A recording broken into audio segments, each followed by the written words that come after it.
La scène est à peine croyable. Des populations qui prennent en chasse un véhicule, contraints de quitter les lieux. Nous sommes au lieu-dit Bois des Singes, dans le 2e arrondissement de Douala. Pour comprendre l'origine de la furie de ces populations, nous leur avons posé la question. Nous sommes fâchés. Le Bois des Singes est totalement fâché. Nous sommes entrés en brousse là, il n'y avait personne. Il n'y avait pas le titre foncier de quelqu'un. Je suis entré, j'ai porté les enfants au dos pour traverser. J'ai investi tout l'argent là pour arranger la route. C'est sur cette route-là, ils marchent. Jusqu'à y partent, ils se tiennent. Ils disent que tout ça, c'est mon terrain. Ce que nous avions espéré, qui pouvaient être vraiment notre soutien dans le quartier, sont devenus des traîtres. Moukouri qui s'amène dans le quartier parce qu'il a succédé à son père et veut s'emparer de toute cette surface de Bois de Singe.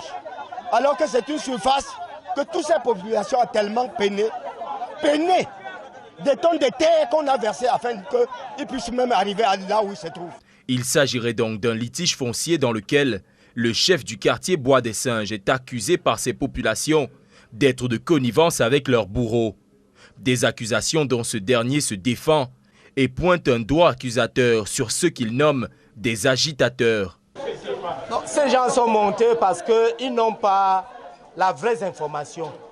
L'information n'est pas à leur niveau, à leur portée. Pourquoi? Parce qu'il y a certains acteurs sur le terrain qui leur donnent des fausses informations. C'est les autochtones qui ont titré les parcelles de terrain. Maintenant, il y a problème au sein de ces communautés villageoises. Le détenteur du titre foncier, qui s'appelle M. Moukouri Manga, était là et qui les a parlé. Il a demandé à la population de se calmer et donner rendez-vous à la population que vous choisissez quel jour pour que je vienne vous rencontrer, pour qu'on dialogue sincèrement. Ce dernier tentera de calmer les populations qui ont pris d'assaut la chefferie, mais rien n'y fait.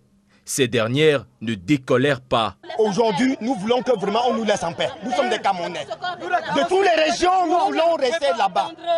Parce que nous on n'a même pas besoin qu'on dise qu'on va nous recaser quelque part, qu'on nous laisse chacun là où il se trouve. Au total, ce sont 30 hectares de terre que ces populations pourraient bientôt perdre.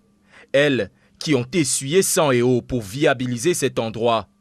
Illustration avec ce pont qui réunissait les deux parties du quartier.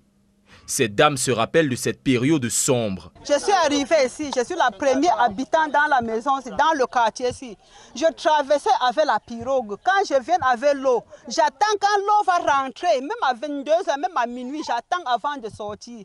Maintenant, je fais le premier pont ici pour que les gens traversent. C'est mon mari qui a remblé de la route jusqu'ici. Maintenant, Moukouri se lève avec ses deux pieds pour venir me dire que je quitte ici avec mes enfants. La rentrée est dehors, je vais faire comment avec mes enfants ici? Je vais mettre mes enfants où? Malgré nos multiples sollicitations pour entrer en contact avec le sieur Moukouri, nos tentatives sont restées lettres mortes, laissant encore un peu plus planer le doute sur cette affaire dans laquelle les populations sont certaines de la mainmise de leur chef. Les tensions restent toujours aussi vives.